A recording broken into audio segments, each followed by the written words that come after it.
Buenas noches con todos los seguidores de la Academia Indoamericana de Debate. Mi nombre es Leopoldo Huerta. Estamos con Luis Ángel Zapata en todas nuestras ediciones de Mirada Divergente, nuestra sección de entrevistas, análisis político nacional e internacional. Hoy tenemos una invitada especial. Contamos con Adriana Tudela, candidata al Congreso de la República por Avanza País, con el número 5. Hoy día vamos a empezar la entrevista en 2 minutos. Les pido que puedan compartir y difundir con todos sus amigos, con todos sus contactos, con todas las personas que ustedes tengan, y que nos puedan comentar también en la sección de comentarios, valga la redundancia, de qué parte de Lima vienen, y al mismo tiempo, si es que vienen de otra parte de la ciudad, de qué parte, y para nuestros seguidores a nivel internacional, que también nos pueden comentar de qué parte, de qué país vienen, ya que también vamos a hacer eventos de las elecciones en otros países en lo que queda del año. Así que les pedimos que puedan compartir, difundir, que empezamos en 2 minutos. Muchísimas gracias, no se olviden de comentar de dónde vienen y lanzar también todas sus dudas e interrogantes. Empezamos en 2 minutos.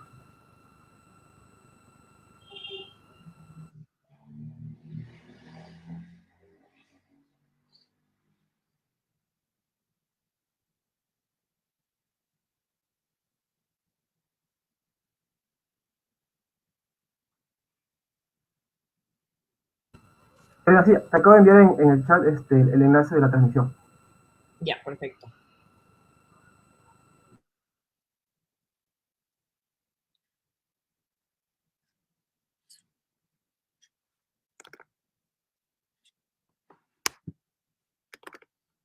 Estimados seguidores, empezamos en 1 minuto y 30 segundos. Les pedimos que puedan compartir y difundir la transmisión, dejar en sus comentarios también de dónde vienen, cualquier duda o interrogante que tengan, que ya empezamos en breves momentos. Un fuerte agradecimiento por parte de la Academia Indoamericana de Debate. No se olviden que también tenemos más entrevistas durante la semana. Y hoy día también a las 7 de la noche hemos estrenado nuestro segmento Psicología para la Vida con Bruno Gómez, secretario de Capacitación y Formación de la Academia Americana de Arte, donde cada viernes va a exponer sobre la importancia de la psicología de distintos términos para que cada uno de ustedes pueda aprender y poder también desarrollar una vida feliz consigo misma. No se olvide, Psicología para la Vida también con Bruno Gómez a las 7 de la noche a través de nuestra fanpage también. Empezamos en 1 minuto.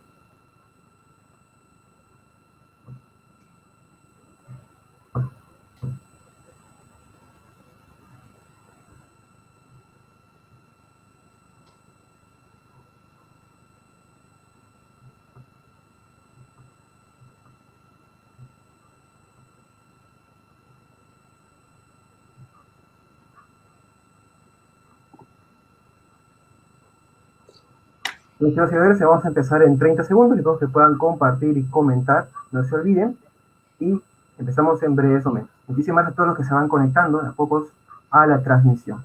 Es un placer contar con ustedes el día de hoy.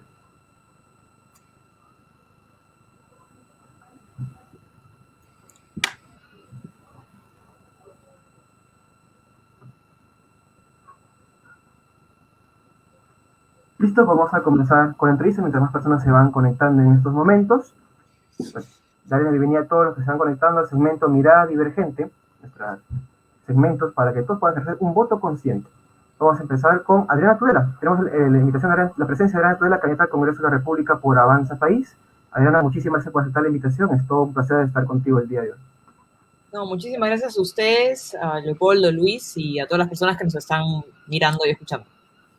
Adriana, quería hacerte una pregunta para empezar, que a veces es un poco cliché, pero que yo creo que es muy importante para que la población pueda conocerte, que nos puedas comentar un poco más de ti, de tu trayectoria, cómo así te animaste a entrar en política en un momento en que probablemente muchos jóvenes ven a la política como algo que no les gusta o algo que de repente les genera desconfianza. ¿Cómo así te animaste? Y cuéntanos un poco más también de tu trayectoria y cómo te defines ideológicamente.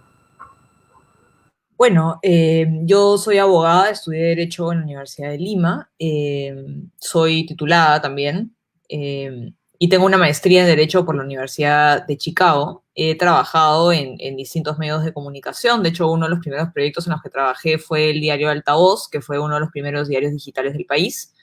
Fui editora de Altavoz durante varios años, luego trabajé en otros medios de comunicación y desde 2016 en adelante trabajé en el Congreso de la República como asesora hasta marzo del año pasado. Y la verdad es que esa experiencia me hizo ver muy de cerca todo el proceso político que nos ha traído hasta hoy digamos, ya la crisis política está desbordada, ya podemos ver cómo el populismo, cómo la demagogia están a la vuelta de la esquina, digamos, he podido observar con mucho detenimiento, muy de cerca, todo el proceso de debilitamiento acelerado de nuestras instituciones. Y la verdad es que yo veo esta situación con muchísima preocupación. Creo que durante los próximos años se va a definir muchísimo respecto al futuro del país y eso es lo que me ha animado a postular ahora. A mí siempre me ha gustado muchísimo la política, siempre he estado de alguna manera u otra involucrada o tratando de estar involucrada con los asuntos del debate público, con los asuntos de interés nacional. Y he tomado la decisión de hacerlo ahora y tal vez no esperar más tiempo porque creo que es un momento decisivo para el país.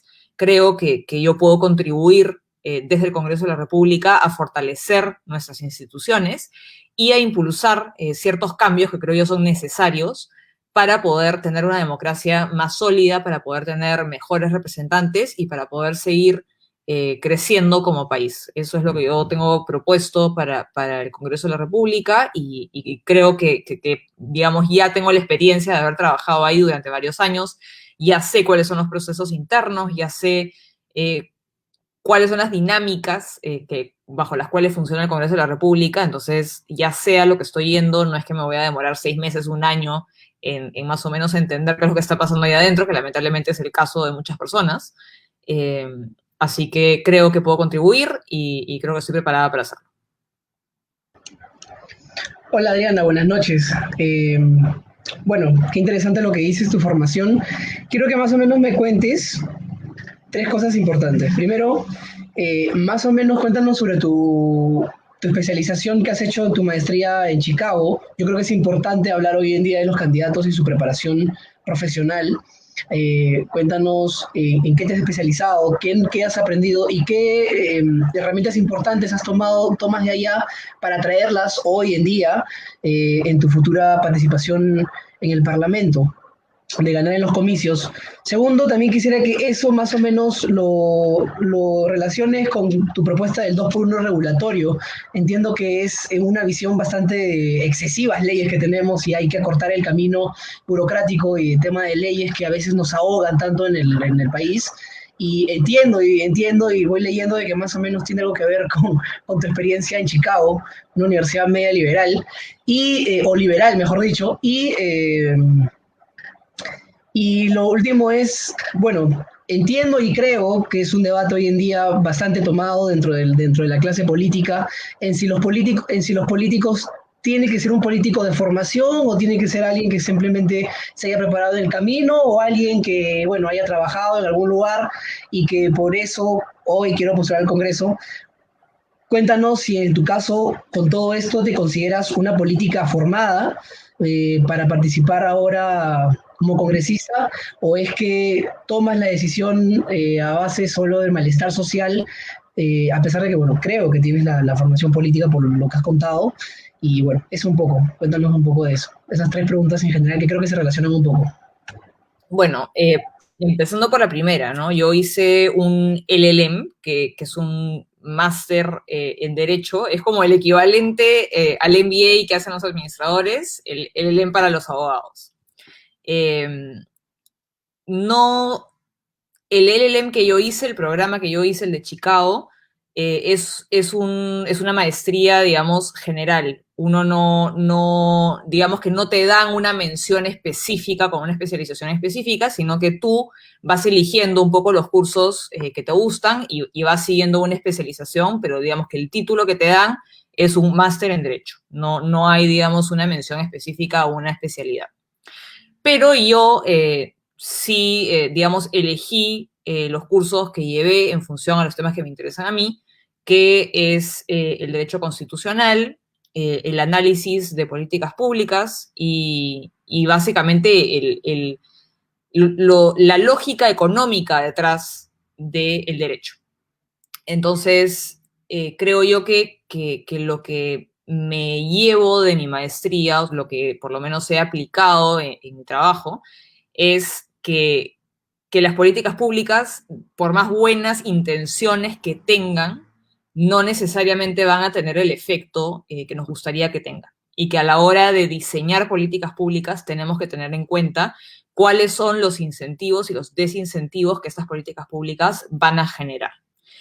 Y eso ya lo traslado a la segunda pregunta que me has hecho respecto al tema del 2x1 regulatorio. Creo que en el país, en el Perú, lamentablemente, el análisis económico o el análisis del diseño de las políticas públicas ha estado muy dejado de lado a la hora de legislar. Los legisladores, por lo general, legislan únicamente con buenas intenciones y creen que si nosotros escribimos algo en un papel, eso automática y mágicamente se va a convertir en una realidad el día siguiente, como si la ley fuese una especie de carta a Papá Noel que uno escribe con todos sus deseos y resulta que se la mandas a Papá Noel y Papá Noel te va a cumplir todos tus deseos. Eso no es así. Entonces, yo sí tengo un enfoque, no sé si economicista es la palabra, ¿no? Pero un enfoque un poco más técnico frente a cómo debería ser diseñada una ley.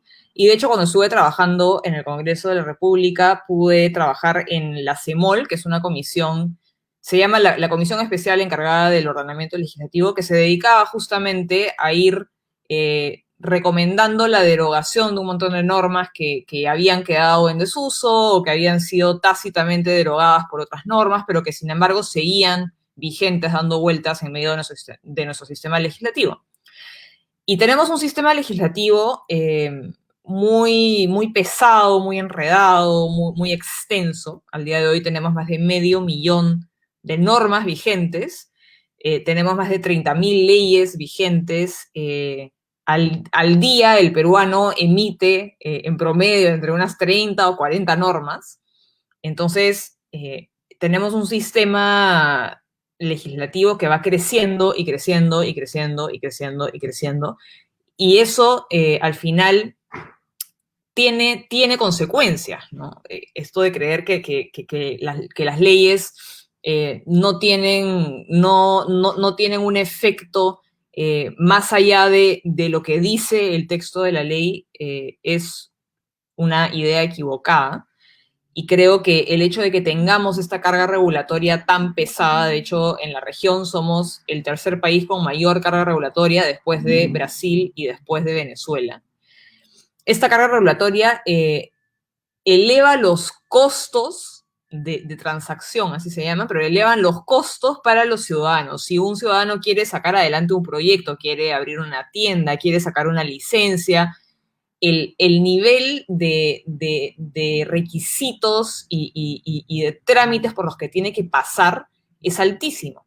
Entonces, el Estado, en el fondo, debería cumplir un rol de facilitador. El Estado, en teoría, o por lo menos según la Escuela de Chicago, el Estado solamente debería intervenir para reducir costos de transacción. Y en el Perú está ocurriendo todo lo contrario. El Estado mismo está generando altísimos costos de transacción para los ciudadanos y para el Estado mismo también, que no tienen, digamos, ninguna razón de ser, de fondo. Y eso es justamente lo que yo quiero atacar con esta propuesta del 2x1 regulatorio que plantea, en líneas generales, que por cada nueva ley que se emite desde el Congreso, por cada nueva norma, regulación que se emite desde el Ejecutivo también, el propio Estado se ve en la obligación de hacer una evaluación de lo que ya está vigente para evaluar el impacto que están teniendo estas normas con la finalidad de que con cada nueva ley se incluya también la derogación de 2 leyes o normas que ya estén vigentes. Y con esto lo que vamos a lograr es que poco a poco se vaya depurando nuestro sistema, que se vaya simplificando, que se vaya sistematizando también, que no hayan como que miles de normas que en el fondo son parchecitos que se van poniendo, que no tienen ninguna correlación entre sí. Y esto lo que busca justamente es ir poco a poco disminuyendo los costos de transacción para que los ciudadanos puedan sacar adelante sus proyectos de manera más simple y más fácil. Y respecto a la tercera pregunta que me hiciste, yo creo que es perfectamente válido que hayan, digamos, políticos profesionales. De hecho, creo que son necesarios en cierta medida. No me parece que sea constructiva esta idea de que solamente puedes entrar en política una vez que, digamos, ya terminaste tu carrera en el sector privado. ¿no? Como que uno solamente puede terminar en política una vez que ya terminó de hacer su empresa, una vez que digamos que ya está casi que en edad de jubilación, entonces ahora sí te puedes dedicar a la política.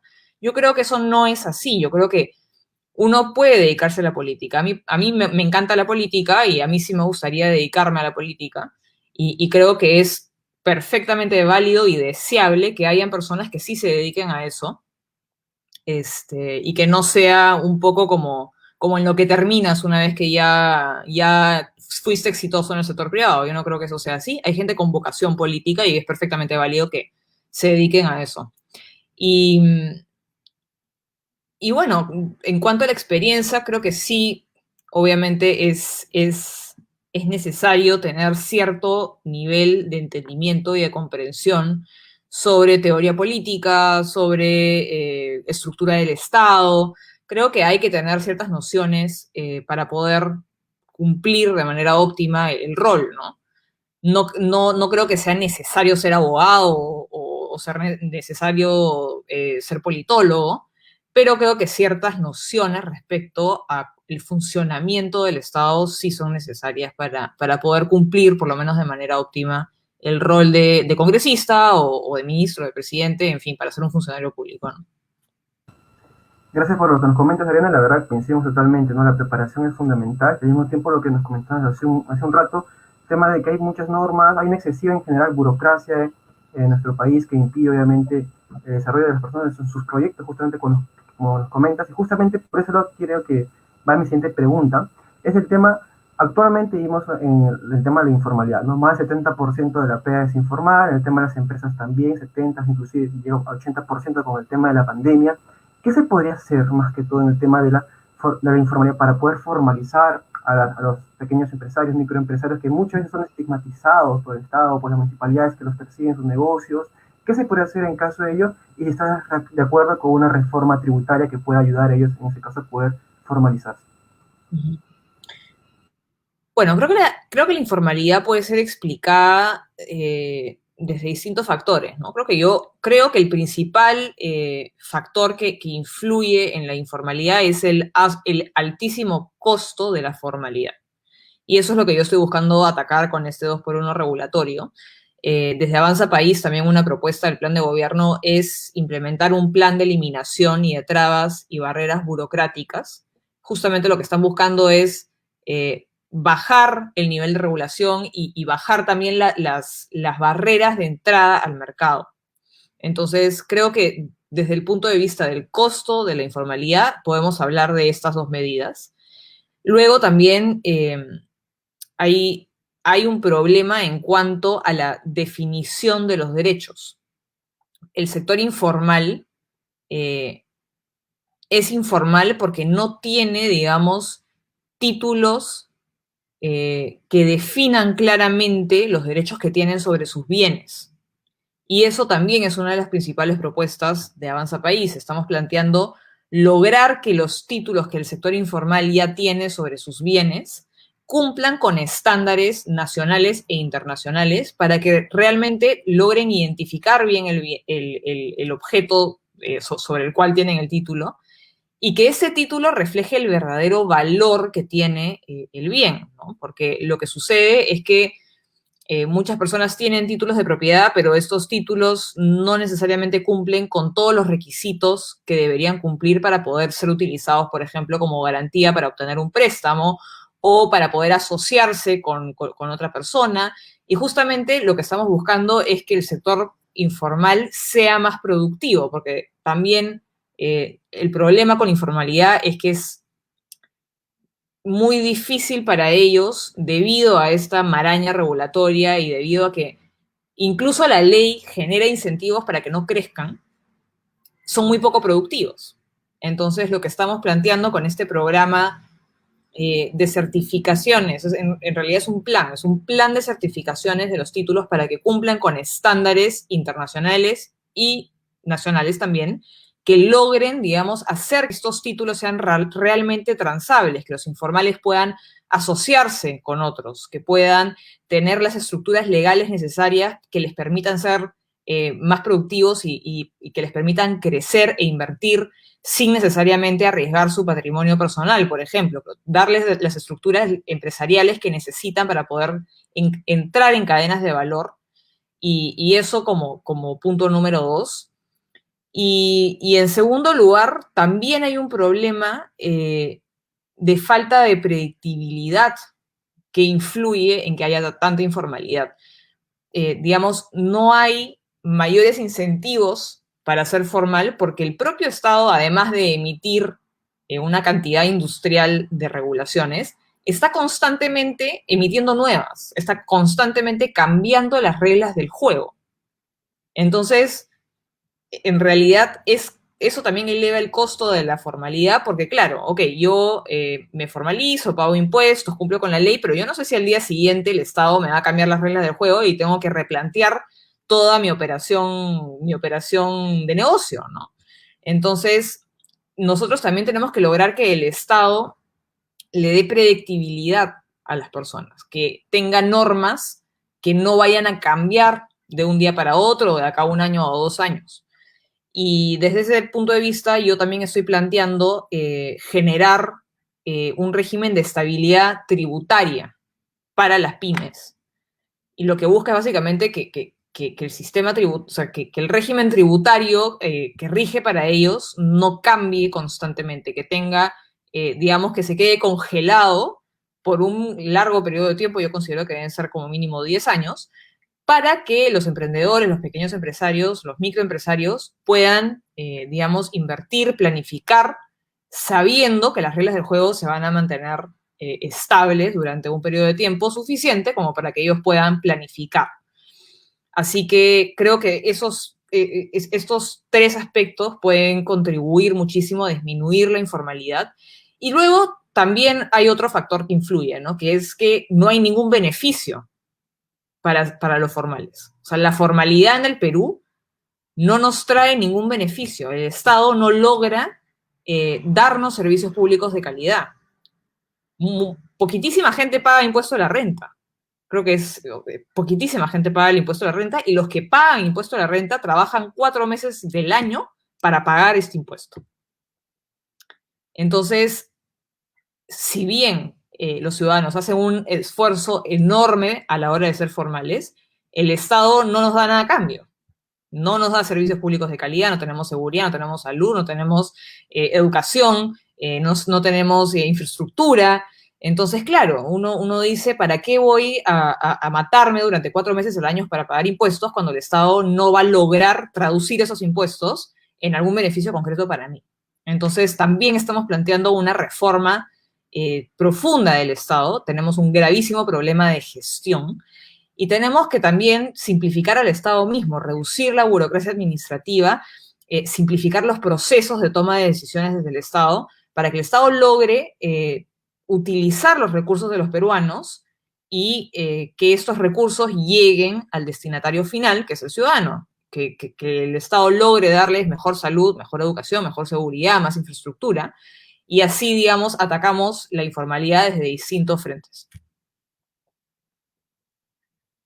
Ya, ok, ya más o menos estoy captando la idea. Así que quiero llevarla a esto a 2 cosas concretas. Has hablado sobre las barreras burocráticas. En el Perú es difícil competir, y más cuando eres informal, obviamente, y cuando eres pyme, aún es muy complicado. Mi pregunta es, ante este tema de las barreras burocráticas, que es un tema que creo que también lo toca mucho Avanza País, el mismo Hernando de Soto, mi primera pregunta es, ¿qué opinas sobre el trabajo de Indecopi y qué reformas necesita para que haga un mejor trabajo en el control de la competencia empresarial y informe en general las labores de Indecopi? Y mi segunda pregunta es en torno al tema de la economía, de la informalidad del tema, tocando el tema de excesivas leyes en el Perú, y llevándolo un poco más al tema del liberal. En el tema, por ejemplo, laboral, es un tema que nos cuesta mucho también aplicar el régimen laboral en el Perú. ¿Qué opinas sobre reducir todo el tema de las leyes laborales y construir un código laboral? O sea, así como tenemos un código tributario, un código civil, un código penal.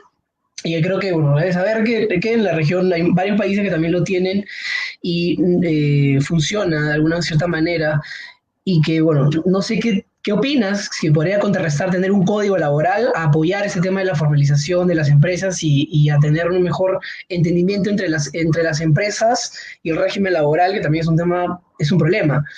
¿Qué opinas con eso? A ver, respecto al rol de Indecopy, creo que tenemos que fortalecer Indecopy y darles también las herramientas que necesitan para poder tener más campo de acción frente a las barreras burocráticas. Creo que tenemos que darles una discrecionalidad tal vez un poco más amplia para que ellos puedan calificar algo o no como una barrera burocrática. El día de hoy lo que ellos pueden o no calificar como una barrera burocrática está muy restringido. Entonces creo que hay que fortalecer Indecopy y hay que darle, digamos, mayor campo de acción para que puedan poco a poco ir eliminando más barreras burocráticas y que puedan calificar también más cosas como barreras burocráticas. Tu segunda pregunta era, perdóname, ya. Sobre ese tema de reducir el régimen laboral de todas las leyes que hay y tener un código laboral que ayude a complementar este nuevo tema de formalización y trabajo de empresas. En el Perú lo que tenemos hoy es un compendio de normas laborales que tiene casi 2.000 páginas. Entonces, evidentemente para una empresa, para una microempresa o para una pequeña empresa, estar al día con estas 2.000 páginas de regulaciones laborales implica contratar a una persona, para empezar, para que se dedique exclusivamente a poder, digamos, leer el compendio y que se dedique a verificar que se esté al día con todo, ¿no? Entonces, creo yo que las leyes laborales lamentablemente también imponen un costo altísimo que al final se traduce en que el 80% ya casi el 80% de nuestra economía opera en la informalidad. Creo que sí tenemos que apuntar a tener un compendio o un código de normas laborales mucho más simple, mucho más corto y que sea más fácil de cumplir para todas las empresas, ya sean grandes, medianas o pequeñas. Pero creo que también tenemos que evaluar un poco el contenido de los derechos laborales, ¿no? Creo que este es un tema tabú, uno no se atreve a mencionar que tal vez, digamos, los derechos laborales o nuestro régimen laboral es muy rígido y uno ya es, digamos, objeto de toda serie de ataques, pero creo que tenemos que empezar a darnos cuenta de que cuando hablamos de derechos laborales y el sueldo mínimo y que los beneficios sociales, estamos hablando del 30% de la población. El menos en realidad, porque ya el 75%, casi 80% de la población no se rige bajo esas reglas, porque son muy costosas. Entonces, esto podrá ser muy tabú, podrá ser muy políticamente correcto, pero tenemos que empezar a democratizar el derecho laboral. Tenemos que lograr que más personas tengan derechos laborales y beneficios sociales, porque si seguimos agregando derechos y subiendo beneficios y hablando de, o sea, ir sumando requisitos, cada vez menos personas van a gozar de estos beneficios y esos derechos y esos requisitos. Entonces, yo sí creo que tenemos que hacer un proceso de racionalización. Obviamente, creo yo que lo esencial en cuanto a los derechos laborales se tiene que mantener, pero creo que tenemos que empezar a tener un derecho laboral que sea más inclusivo, porque el día de hoy nuestro régimen laboral es exclusivo y de hecho tenemos uno de los regímenes laborales más rígidos a nivel mundial.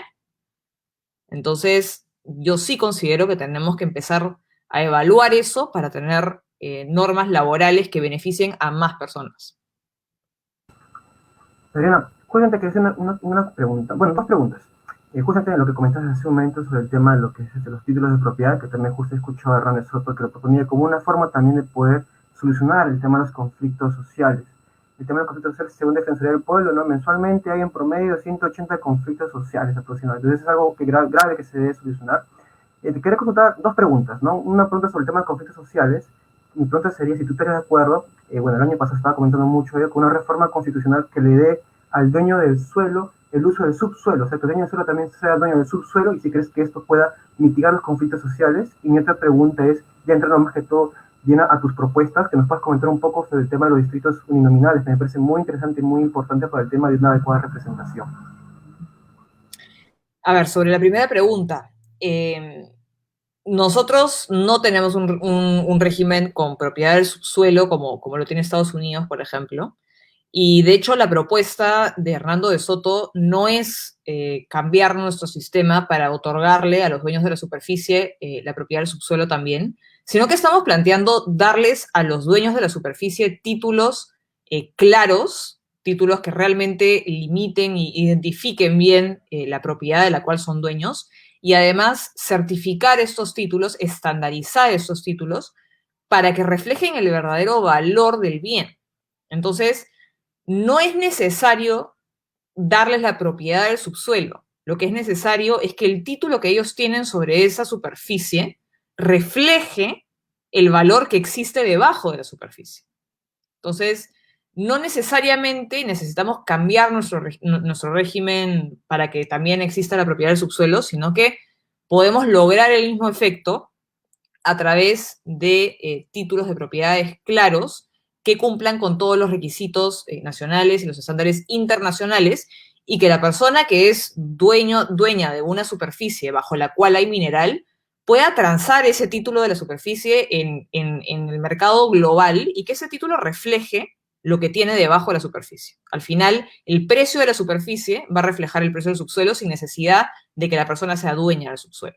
Entonces, lo que estamos planteando es un poco darle más poder al ciudadano, sacar un poco de la ecuación al Estado, y con eso vamos a poder resolver también en cierta medida los conflictos sociales, ¿no? Porque lo que ocurre es que suelen haber estos conflictos sociales porque se va a abrir una mina y resulta que al costado hay una comunidad que se dedica a la agricultura, y claro, ellos no ven en realidad ningún beneficio de que empiece una operación minera a su costado, porque ellos no se van a beneficiar de esto. Pero si nosotros le diésemos títulos de propiedad claramente definidos, estandarizados, transables a nivel global sobre sus tierras agrícolas, ellos también van a poder ser más productivos, van a poder ingresar a cadenas de valor, tanto a nivel nacional como a nivel internacional. Entonces vamos a eliminar este problema de los contrastes tan grandes que existen en el país, en el cual tienes una comunidad dedicada a la agricultura familiar que viven prácticamente en extrema pobreza, y al costado tienes un gran proyecto minero que no beneficia en lo absoluto a la comunidad. Entonces, evidentemente la comunidad se va a levantar y va a decir, ¿cuál es el beneficio para mí de que haya un proyecto minero a 100 metros de mi casa? Si nosotros logramos que todos tengan títulos claros y todos puedan ser más productivos y generar más valor, vamos a, en cierta medida, eliminar estos conflictos sociales. Y me habías hecho otra pregunta, perdón, pero me pierdo un poco. No, la otra pregunta era, ya más que todo, entrando a tus propuestas, que escucho bastante, es el tema Los de los distritos uninominales. Sí, efectivamente. Sí, lo que yo estoy planteando es cambiar la forma en la que elegimos a nuestros congresistas. Creo que el sistema de listas parlamentarias y el sistema de representación proporcional no nos está dando buenos resultados. Creo que en las listas parlamentarias no hay, digamos, una relación directa de representación. Nosotros votamos solamente en Lima, ¿no? Votamos entre más de 700 candidatos. Si uno suma todas las listas parlamentarias por Lima que presentan los partidos, suman alrededor de 700 candidatos. Entonces, cada uno vota por listas distintas y resulta que al final entran 33 congresistas. Por lo general, nunca, bueno, yo por lo menos nunca he votado por uno que haya realmente entrado. Y esos 33 congresistas representan cada uno de ellos y en simultáneo a los 8 millones de electores que conforman el Distrito Electoral Lima. Esto lo que está generando es que la relación de representación esté extremadamente diluida. Los ciudadanos no están muy seguros de cuáles de los 33 congresistas que entraron al Congreso los representan a ellos, y los congresistas tampoco saben exactamente a qué grupo humano dentro del Distrito Electoral de Lima representan. Y esto está generando muchos problemas. Creo que en gran medida la crisis de representación que estamos viviendo hoy se debe a eso, ¿no? Que no hay una relación clara que facilita la rendición de cuentas entre representantes y representados. Entonces, lo que yo estoy planteando es cambiar el sistema. Ya no tener listas parlamentarias, sino tener distritos electorales más pequeños. Por dar un ejemplo, en Lima, que somos 8 millones, y tenemos 33 representantes, en lugar de ser un solo distrito que elige a 33 representantes, dividir Lima en 33 distritos electorales y que cada uno de esos distritos elija a un representante del Congreso. Con esto generamos una relación de representación directa y clara. Los ciudadanos van a tener a un congresista claramente identificable con nombre y apellido que está en el Congreso de la República y que saben que los representa a ellos. Hay una persona a la cual pueden recurrir en caso necesiten ayuda, a la cual le pueden exigir rendición de cuentas, a la cual pueden hacer responsable por las decisiones que toma, lo cual no ocurre al día de hoy. Y además, también ese sistema facilita la participación ciudadana en política, facilita la participación informada, porque ya no tenemos que elegir de entre 700 candidatos al Congreso, lo cual implica un costo altísimo a la hora de informarnos, sino que con este sistema cada partido político presenta a un candidato por distrito electoral. Entonces, ya no tenemos que elegir entre 700 candidatos, sino que vamos a tener que elegir entre 10, 15 o como mucho 20 candidatos. Y eso también facilita la fiscalización por parte de la ciudadanía y, digamos, baja los costos de la participación en democracia. Y eso es lo que estoy planteando, ¿no? Tener un sistema en el cual la relación de representación sea clarísima, en la cual haya rendición de cuentas, que el congresista sepa exactamente a quién representa y que los representantes sepan exactamente a quién pueden recurrir, y también facilitar la participación democrática de la ciudadanía, bajando los costos del acceso a la información.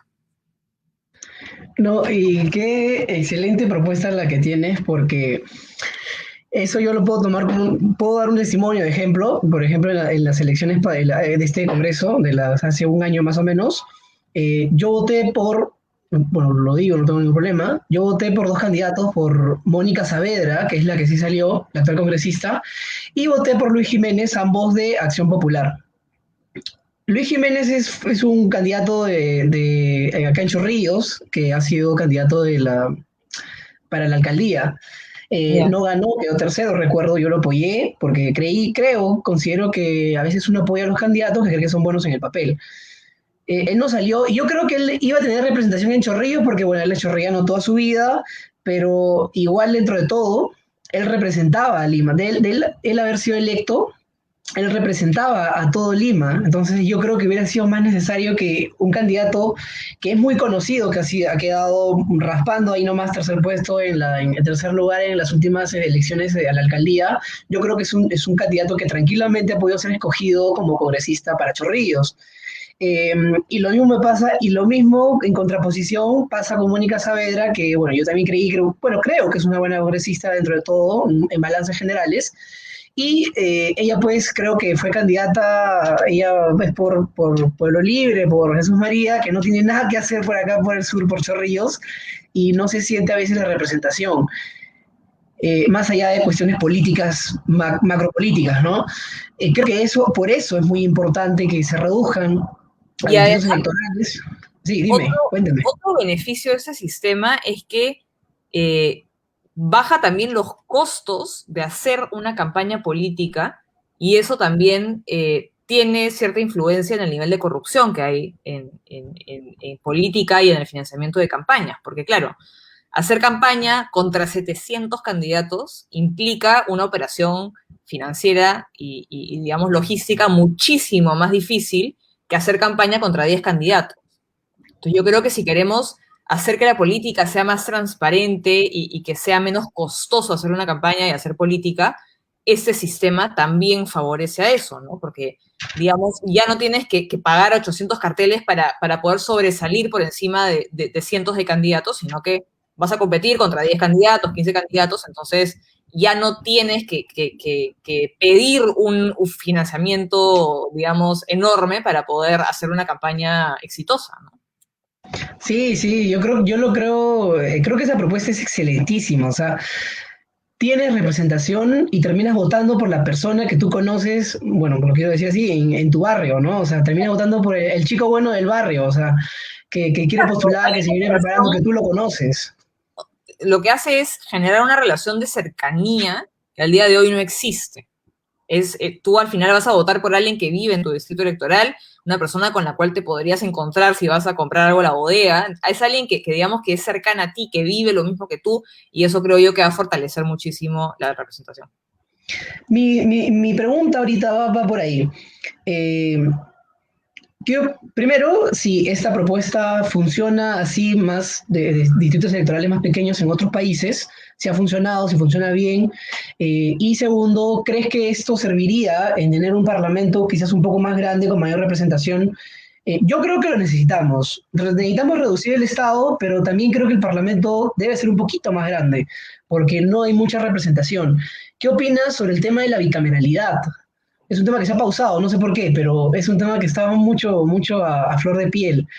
¿Crees que la bicameralidad también ayudaría a esto? ¿Qué opinas de la bicameralidad? ¿Se debe implementar? ¿No se debe implementar? Cuéntanos un poco.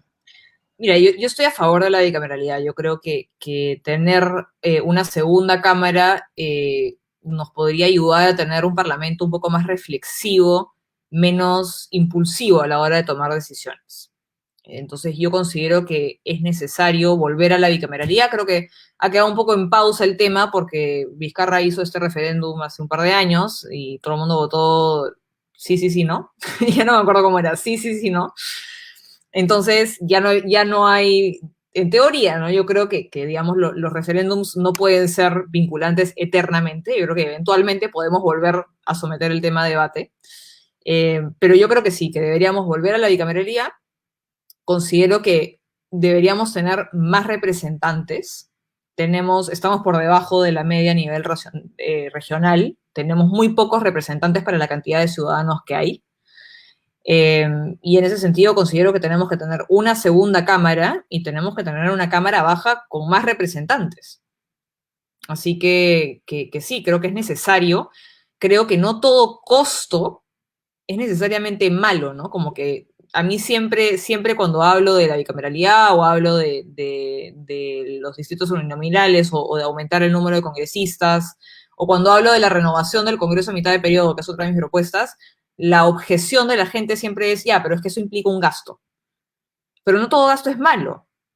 Lo que está mal es hacer gastos que no van a tener ningún beneficio. Lo que está mal es hacer un gasto que cuando uno hace un análisis costo-beneficio, resulta que el costo es más alto que el beneficio. Yo creo que hay cosas que implican un gasto, pero que cuando uno hace un análisis costo-beneficio, resulta que es mejor incurrir en ese gasto porque nos va a traer muchísimos beneficios. Yo creo que si el gasto se justifica porque nos va a traer una mejor representación, mejores candidatos, nos va a dar a nosotros los ciudadanos más posibilidades de tomar decisiones, creo yo que es un gasto que se justifica al 100%. Y además, el Congreso de la República también tiene un montón de gastos que no se justifican. Y lo que podemos hacer es reducir esos gastos innecesarios y aumentar el número de congresistas y tener una segunda cámara. Es más, yo creo que si nosotros reducimos la cantidad de gastos innecesarios en los que incurre el Congreso de la República, podríamos perfectamente tener una segunda cámara y más congresistas y mantener el presupuesto tal cual. Justo ahí a eso quería lo que tu propuesta de, perdóname, Brian, que interceda. ¿Cómo sería el procedimiento en este proyecto que tienes de renovación de cuadros? ¿Cuál es el procedimiento? ¿Cómo, se van, se quedan, votamos en que se quedan y de ahí, si no, una mini campaña? ¿Cómo? A ver, explícanos cómo es eso cómo sería el procedimiento. Ya, y bueno, conecto con una de las preguntas que me hiciste antes que no te respondí, que es en qué países funciona este sistema de distritos uninominales. Funciona en los Estados Unidos, funciona en Inglaterra, funciona en varios países, en realidad, en la mayoría de países anglosajones. En Chile, por ejemplo, también tienen un sistema, no es uninominal, es binominal, pero es más o menos parecido. Y en Estados Unidos, de hecho, además de tener ese sistema uninominal, también tienen renovación tanto del Senado como de la Cámara de Diputados cada cierto tiempo, ¿no? Ellos lo hacen por partes porque su periodo dura 4 años, entonces la Cámara Baja se renueva cada 2 y el Senado se renueva por pedazos también, pero el periodo, si no me equivoco, es de 6 años. Entonces, lo que yo estoy planteando es que a mitad de periodo, a los 2 años y medio, haya un nuevo proceso electoral. Hay una nueva campaña, un nuevo proceso electoral solo para el Parlamento, en la cual los congresistas que están ocupando el escaño compiten con candidatos que hacen campaña para reemplazar a ese congresista. Es como sucede, es lo que sucede en los Estados Unidos. Cuando llega el periodo, el momento de renovar el Congreso, los que están en el cargo, que se le llaman los incumbents, no sé cuál es la traducción al castellano, pero así se llaman, compiten con candidatos que quieren reemplazar a ese congresista. Entonces, es un proceso electoral normal, como sería el que estamos viendo ahora, en el cual se hace campaña tanto por parte del que está ocupando el cargo como los que quieren competir por reemplazarlo, y al final es el ciudadano el que decide si el congresista que está actualmente representándolos está haciendo bien su trabajo, lo pueden reelegir para que culmine los 5 años de periodo parlamentario, y si no están contentos con él, pueden elegir a otro para que lo reemplace. Muchas gracias por lo que nos comenta, Ariana. La verdad es importante yo tener una reforma política en el sentido que, bueno, iba en camino, ¿no? Pero el 2018 con el tema referéndum, lo que pasó con Vizcarra, todo quedó estancado y al final, bueno, algo triste lo que pasó, pues, ¿no? Que se dinamitaron las instituciones, la legitimidad del Congreso, del Estado en general, que hay una desconfianza en la población y que muchas veces ven con temor el temor de la bicameralidad. Justamente esto también lo que busca es que sea el ciudadano el que tome la decisión. Si la ciudadanía no está contenta con el Congreso, a los 2 años y medio puede volver a tomar una decisión y puede cambiar la composición del Congreso. Si quiere tener un Congreso que sea, digamos, pro oficialismo, puede elegir un Congreso que apoye al Ejecutivo. Si quiere un Congreso de oposición, puede cambiar la composición del Congreso para que sea de oposición. Pero yo creo que esas decisiones las tiene que tomar la ciudadanía. No puede venir Martín Vizcarra a cerrar el Congreso porque decía que no le gusta el Congreso. Sí, justamente también yendo por esa parte, ¿no? El tema de Vizcarra y toda la legitimidad que se ganó, lo estamos en una confrontación, da la necesidad de que haya nuevos cuadros en política. Tú eres una candidata joven y justamente por eso quiero hacer la siguiente pregunta, en el tema de que también estás representando en gran parte a los jóvenes, ¿no? Que ven en cuadros jóvenes precisamente esa oportunidad que refleje sus propuestas. Y aquí quiero llevar mi siguiente pregunta. En el tema de educación, por ejemplo, había una deserción en jóvenes estudiantes universitarios a causa de la pandemia de aproximadamente 170.000 el año pasado. En el tema de escolares también es una cantidad similar, es grave. Ya viene desde antes inclusive el tema de la deserción, antes de la pandemia. Mi preguntas son en estos puntos. ¿Qué se puede hacer en el tema de educación para la juventud y en el tema de la educación técnica, que también es dejada de lado? Muchas veces se lo forman los jóvenes para una educación universitaria, cuando también de repente hay jóvenes que de repente quieren hacer una educación técnica mediante los CETPRO. Entonces, en general, ¿qué se puede hacer con el tema de la educación y la deserción escolar y universitaria? Respecto al tema de la educación técnica, tenemos que hacer mayor énfasis en la importancia de la educación técnica. En el Perú estamos un poco obsesionados con la educación universitaria. Pareciera que creemos que si uno no se gradúa de una universidad no va a tener éxito en la vida, y eso no es así. De hecho, hay muchísima demanda por mano de obra técnica, y no hay suficiente oferta. O sea, es más, no hay suficientes técnicos en el país para satisfacer la demanda que hay por técnicos en el país. Entonces, creo yo que el enfoque de la política educativa tiene que revalorizar la importancia de la educación técnica. Creo que tenemos que replicar modelos que son exitosos. Por ejemplo, los CENATI son modelos bastante exitosos de institutos técnicos. De hecho, las personas que salen graduadas de CENATI tienen tienen sueldos por encima del promedio, tienen una tasa de contratación de casi 90%. Entonces, yo creo que podríamos replicar ese tipo de institutos para que haya más formación técnica. Creo que la educación universitaria también es importante, pero hemos estado demasiado concentrados en el tema de la reforma universitaria y hemos dejado de lado el tema de la educación técnica, hemos dejado de lado también el tema de la educación escolar, que es, digamos, el primer paso, ¿no? No podemos hablar de reforma universitaria cuando nuestros colegios y la educación pública es paupérrima. Hemos avanzado muchísimo en cuanto a cobertura, eso hay que decirlo, ¿no? Al día de hoy, muchísimos más niños acceden a educación pública, y no solo más niños acceden a educación pública, sino que los niños permanecen más tiempo, tienen más años de escolaridad. Entonces, hemos avanzado, pero aún tenemos un serio problema de calidad que tenemos que atacar primero mejorando la carrera magisterial. Los profesores son lo más importante que hay en la educación de un niño. Yo creo que uno puede ir a un colegio con mala infraestructura, pero si tiene un buen profesor, hace toda la diferencia. Entonces, tenemos que revalorizar la carrera magisterial, lograr que los profesores superen las evaluaciones. Yo creo que las evaluaciones son necesarias, pero estas evaluaciones tienen que venir acompañadas de una previa capacitación de los profesores. Creo yo que tenemos que también lograr una mejora remunerativa de los profesores y tenemos que incentivar que ellos también continúen con su educación superior. Y evidentemente también hay un problema de infraestructura y conectividad. Y de hecho, durante la pandemia, el tema de la conectividad ha sido gravísimo. Hay como 3 millones de viviendas solo en el sector urbano que no tienen acceso a Internet fijo. No tenemos la infraestructura lista. Entonces, eso ha significado en la práctica que en la pandemia realmente millones de niños han perdido, ya van a ser 2 años de colegio, y esto es particularmente grave para los que recién están entrando al colegio y para los que están saliendo del colegio. Entonces, esto lamentablemente no tiene una solución inmediata, no es que un día para otro vamos a hacer que aparezca toda la infraestructura que no tenemos, pero creo que podemos avanzar de repente invirtiendo más en repotenciar la red de Internet móvil, sobre todo para el sector rural, ¿no? Porque si nosotros tenemos problemas de acceso a Internet en el sector rural, el acceso a Internet es casi nulo. Entonces, si es que vamos a continuar durante todo este año escolar con educación virtual, tenemos que hacer un esfuerzo por repotenciar la red móvil de Internet para que llegue a más zonas tanto a nivel urbano como a nivel rural y que los niños, digamos, no tengan otro año más al 100% perdido.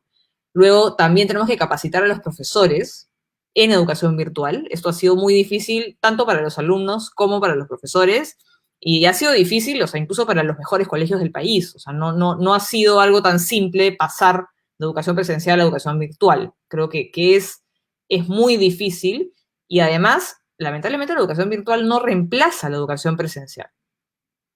O sea, lo que pierde un niño dejando de ir a clases durante 1 año o 2 años es irrecuperable por más clases virtuales que uno tenga. Entonces, creo que también tenemos que considerar la posibilidad de que el Ministerio de Educación extienda durante 2 años más para que los alumnos que han perdido, sobre todo para los que están saliendo del colegio, ¿no? Para los que han perdido 1 año o ya 2 años de colegio, tengan un tiempo extra para poder prepararse y para poder ingresar a los institutos, a las universidades, pero que no tengan esos 2 años totalmente perdidos, ¿no? Bueno, creo que ya vamos a entrar al fan time, así que solo una última pregunta que se la hice también a Alejandro, porque también pasó por acá, por este programa de Mirada Divergente. Hoy, de cara, ya Hernando de Soto ha institucionalizado formalmente la participación política de los liberales, que no teníamos, y todavía me considero liberal, no teníamos una participación política desde hace más de 30 años con Mario Vargas Llosa. Mi pregunta es hoy, de Adriana Tudela, ingresar al Parlamento, ¿sería el primer paso para fundar por primera vez, por una vez por todas, un partido liberal que represente a los liberales del país de cara al futuro? Mira, a mí la verdad es que yo estoy inscrita en Avanza País, Hernando de Soto está inscrito en Avanza País. Lo que nosotros tenemos planeado y lo que tenemos proyectado es construir un proyecto desde Avanza País. Entonces, creo yo que la idea es que este proyecto sea un proyecto liberal de largo plazo, ¿no? Sin necesidad de, no necesariamente formar otro partido, pero la idea es que esto sea un proyecto de largo plazo. Ya. Eso creo que ya queda claro. Bueno, vamos con el fan time. Primero es una pregunta totalmente random y luego un ping-pong político. Mi pregunta es, ahorita, con las políticas que existen en el mundo, con las mujeres políticas que hay en el mundo dedicadas a la política, ¿con qué mujer Adriana Tudela se reconoce a sí misma? o sea, no sé si me reconozco a mí misma, pero admiro muchísimo a Margaret Thatcher. A Margaret Thatcher, la mujer de hierro. Sí. ¿Adriana Tudela se considera una mujer de hierro? No, yo creo que no estoy, no le llego ni a los talones a Margaret Thatcher, pero de hecho es mi modelo a seguir. Ah, está bien.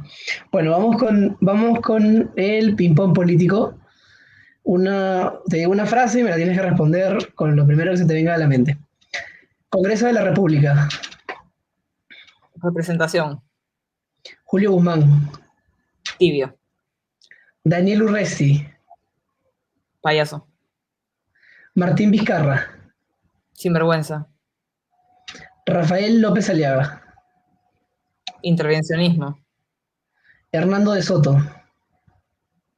formalidad, Verónica Mendoza. pasado, Johnny Lescano. payaso, Alberto Bengolea. burbujito, Indecopi.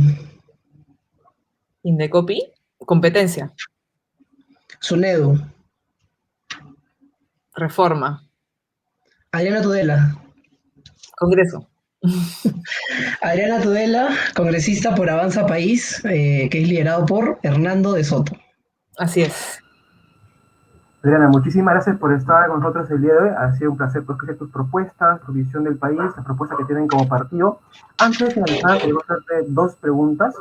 La primera de ellas es más que todo, ¿qué opinas sobre lo que sucedió en el Jurado Nacional de Elecciones, sobre este proceso de exclusión a Iván López Aliaga? La verdad a mí me pareció un acto muy caballeroso de Hernán Soto, un acto muy político. La verdad parecía un político de una democracia avanzada, me pareció un acto de un demócrata. Mi pregunta es, ¿qué opinas sobre eso, lo que ha sucedido, sobre el acto de Hernán Soto, y si crees que ello constituye una unificación de una nueva derecha de cara al futuro? Mira, lo que ha hecho Hernando de Soto yo considero que es un gesto democrático admirable porque es una posición de principio, ¿no? Nosotros creemos que no puede ser un funcionario del Jurado Nacional de Elecciones el que decida por los ciudadanos quién participa y quién no participa de una elección. Tiene que ser la ciudadanía la que elija. Y las elecciones se tienen que ganar en la cancha, no se pueden ganar en el Jurado Nacional de Elecciones. Entonces, lo que ha hecho Hernando de Soto es apoyar los principios democráticos que deberían regir esta elección. No ha hecho, digamos, un apoyo a la candidatura de Rafael López Aliaga, de hecho, ha sido bastante crítico de la candidatura de López Aliaga, y desde el inicio de la campaña existe una rivalidad entre ambos clarísima y existen muchísimas diferencias también políticas y programáticas, ¿no? Pero Hernando de Soto es una persona que tiene realmente convicciones democráticas y que sabe que el adversario político no es un enemigo a muerte y que cree que en la democracia las reglas se tienen que aplicar por igual para todos. Entonces, él ha asistido al Jurado Nacional de Elecciones apoyando a Rafael López Aliaga porque cree que él tiene derecho a participar en la elección y que no puede ser excluido por formalismos y tecnicismos que no tienen ningún sentido. Y en ese sentido, creo que es admirable por parte de Hernando de Soto. Creo que él ha hecho algo que muy pocos políticos se atreven a hacer, o que muy pocos políticos tienen la grandeza o la madurez política para hacer. Ya vemos que Julio Guzmán ha estado ahí despotricando contra el apoyo de Hernando de Soto a López Aliaga, lo cual, digamos, no habla muy bien de sus convicciones democráticas, pero bueno. Así que nada, yo también estoy totalmente de acuerdo con que Hernando de Soto haya levantado su voz frente a lo que era evidentemente, o lo que pretendía ser evidentemente un abuso, ¿no? Coincido totalmente porque justamente, ¿no?, en el vídeo de Hernando Soto básicamente no solamente menciona a Rafael, sino también menciona al señor del Partido Luna y también a Forsyth, lo cual muestra sus garantías democráticas que él tiene, sus convicciones, y como tú comentas, no hay otros partidos que no lo han hecho y la verdad han hecho comentarios fuera de lugar que la verdad en vez de unir lo que hacen más es dividir y debilitar las instituciones de nuestro país. Exacto, son incapaces de ver más allá de su visión maniqueísta y divisiva de la política, ¿no? Sí, efectivamente, y justamente por ello es importante que los jóvenes efectivamente puedan votar informadamente, de manera informada, puedan votar según sus convicciones, según lo que ellos creen y tener buenos representantes. La última pregunta ya para poder finalizar la entrevista, el tiempo Sí, nos ha quedado corto. solo quería hacer un comentario chiquito. Sí, pues lo que dice Ariana es muy interesante porque justo hoy, y me da mucha pena porque creo y reconozco que en el Partido Morado hay gente preparada. Hoy tuviste un debate, me parece con Nareshka Kulki. Sí, Y te estaba escuchando mientras estaba trabajando y te escuchaba en la radio. Y no sé, o sea, yo veía una chica que estaban ahí, ustedes dos, o sea, se nota que es una chica muy preparada. Y me da mucha pena en realidad que por chicas por candidatos que yo creo que deberían llegar al Congreso por su capacidad, más allá de la forma de pensar, se vean opacados por actitudes antidemocráticas y actitudes pésimas, o sea, de un niño haciendo una pataleta por parte de Julio Guzmán, ¿no? Creo que eso es lo que quería agregar. sí. Sí, justamente, y si en esa línea de que comenta Luis, ¿no? Hay jóvenes preparados, hay grandes cuadros, hay jóvenes que también van a elegir un momento tan crítico que cuyo comentario de Guzmán refuerza lo que se vive en el país, una cultura que lastimosamente no todos lo tienen, pero desde el Ejecutivo, ya desde Vizcarra se daba el tema del odio, ¿no? El anti, el que si tú no opinas como yo te debo de censurar, en lo que yo sí soy defensor de la democracia, tú no, que se necesitan grandes cuadros y un mensaje de esperanza, creo yo, para nuevas generaciones. Y aquí va mi última pregunta, Diana. ¿Qué mensaje darías a todos los jóvenes que están en estos momentos, que te van a ver después? ¿Qué mensaje le darías a toda la ciudadanía que va a votar en abril? Y también por qué la juventud y la población en general debería votar por Adriana Tudela rumbo al Congreso. Bueno, yo les diría que también hay una responsabilidad ciudadana a la hora de elegir a sus representantes. Yo estoy postulando al Congreso para defender ideas muy claras, ¿no? Yo creo en la libertad de mercado, yo creo en la libre competencia, yo creo que el poder político tiene que ejercerse dentro de ciertos límites, que el Estado tiene que ser un Estado eficiente, un Estado fuerte, pero que tenga funciones limitadas, porque esa es la única garantía que tenemos nosotros de que nuestros derechos y nuestras libertades se vean respetadas. Yo creo que la vida, la libertad y la propiedad son los derechos más esenciales que tenemos y que bajo ninguna circunstancia pueden ser atropelladas por el poder político. Y yo estoy entrando al Congreso para defender esos principios, así que si es que las personas que nos están viendo coinciden con esos principios y les gustan mis propuestas, yo les pediría que me den su voto el 11 de abril, pero creo que si no es así, también les pediría que sean muy exigentes con el candidato que elijan, ¿no? Que le exijan a los candidatos que sean claros con lo que piensan, con cuáles son sus principios políticos, que sean claros respecto a qué es lo que buscan hacer una vez que lleguen al Congreso, que sean muy escépticos y que sospechen de estos políticos que siempre están un poco acomodándose a lo que les conviene decir en el momento. Hay que exigirles a los candidatos que sean claros. Creo que de esa manera vamos a lograr también mejorar la representación en el Congreso. Y les diría también que yo creo que lo que hemos vivido durante lo que viene este año y el año pasado nos ha golpeado moralmente a todos. Creo que ha sido ver el nivel de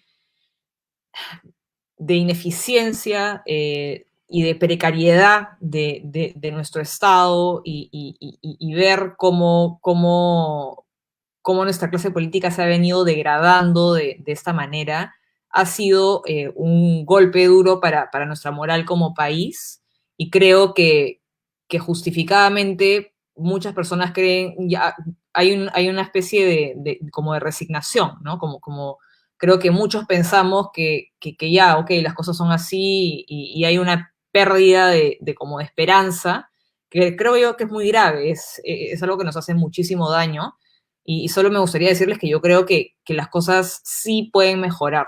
Yo creo que lo que hemos visto durante estos últimos meses o durante este último año no es lo que somos como país. Creo que si nosotros logramos implementar cambios, si logramos defender nuestras instituciones, vamos a poder salir adelante, vamos a poder seguir creciendo, vamos a poder ser un país más unido, un país más próspero, un país con igualdad ante la ley. Y básicamente eso, creo que no hay que resignarnos, no hay que creer que todo lo que estamos viendo es lo que somos, eso no es así. Y creo que si hacemos un esfuerzo y somos responsables y empujamos los cambios que son necesarios hacer, sí vamos a poder ser un mejor país del que somos hoy. Muchísimas gracias, Lorena. Ha sido todo un placer por escuchar tus propuestas, poder compartir contigo el día de hoy junto con Luis. Ha sido genial escuchar tu visión del país, tus ideas, las ideas que tienen como partido, y la verdad, por parte de la Academia Americana te deseamos el mejor de los éxitos en la campaña y esperamos contar contigo también para futuras ediciones en el futuro, y será interesante contar contigo. Muchísimas gracias, Lorena. Un fuerte abrazo a la distancia por parte de toda la familia Academia Americana de Debate.